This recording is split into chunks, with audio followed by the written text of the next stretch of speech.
have found it! I am the King of Cumberland!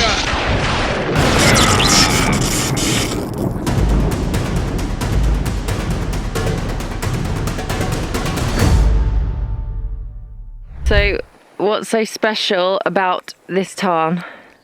This tarn has a little secret. It's home of the legendary Crown of Cumberland.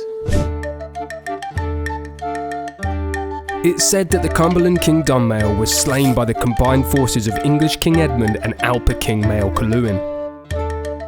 As Dunmail was dying, his warriors took his crown and went up into the fells and hid it from the Saxons and Scots in the waters of Grisedale tarn. Rocks were placed over Dunmail's body, creating a burial cairn known as Dunmail Raise, which still exists to this day. Here it is. The crown was so sought after because it had the property of legitimising the wearer.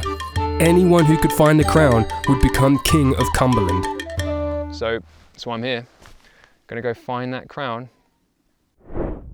For this exploration, I brought with me a small amount of gear and a small support crew, including a trained first aider. The tarn is deep, at its centre it's over 30 metres, but I don't plan on going more than a few metres on my own. I'm using a small 5 litre cylinder mounted on my back with a harness to give me a bit longer underwater than simply holding my breath. I have a buoyancy aid with me that I attach to my waist with a cord so that I can put anything in that I find, and it can also be used in an emergency. The first thing I notice is that the water is cold. The tarn is over 500 metres above sea level and it's deep, so the water never really warms up. The floor is covered in a thin silt, making everything the same colour, meaning it's harder to distinguish things. So I need to look for odd shapes rather than unnatural colours. I get closer to the drop-off, which is the area where the tarn gets deep. As I approach, I begin to realise something's wrong with my equipment, so I have to head back to shore to figure it out.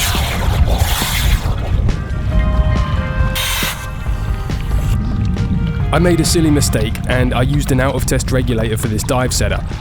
It had been years since I used this regulator, but it was still a surprise. Still, I was working within my safe limits, so no harm done. I dumped off the gear and continued with a snorkel. I swam back to the drop-off point, noticing tons of glass bottles. I wondered why there were so many. Back in the day, did people just come and sit around the tarn and get merry and then throw their heavy glass bottles into the water, rather than walk them back down the mountain? I decided not to dive down and explore any of these bottles because I was saving my energy for the crown.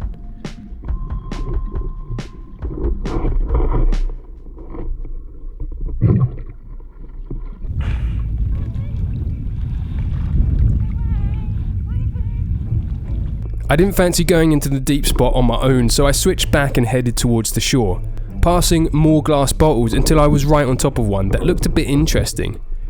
It was a cod neck bottle with a marble in it. The glass embossed with J. Cowper, chemist, Penrith, which are an independent chemist still trading in the Lake District to this day. So a little bit of local history. Well, didn't go quite to plan. A bit of a bloody disaster, really. Bit of a disaster. I mean, you know, you never know unless you try.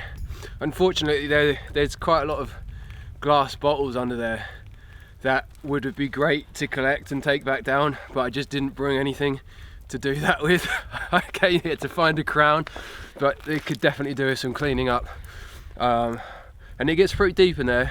It kind of does get pretty pitch black pretty quick and give me the heebie-jeebies. My face is freezing. My whole body's freezing. Okay, let's have a tea. Yeah, now coffee time. Ooh.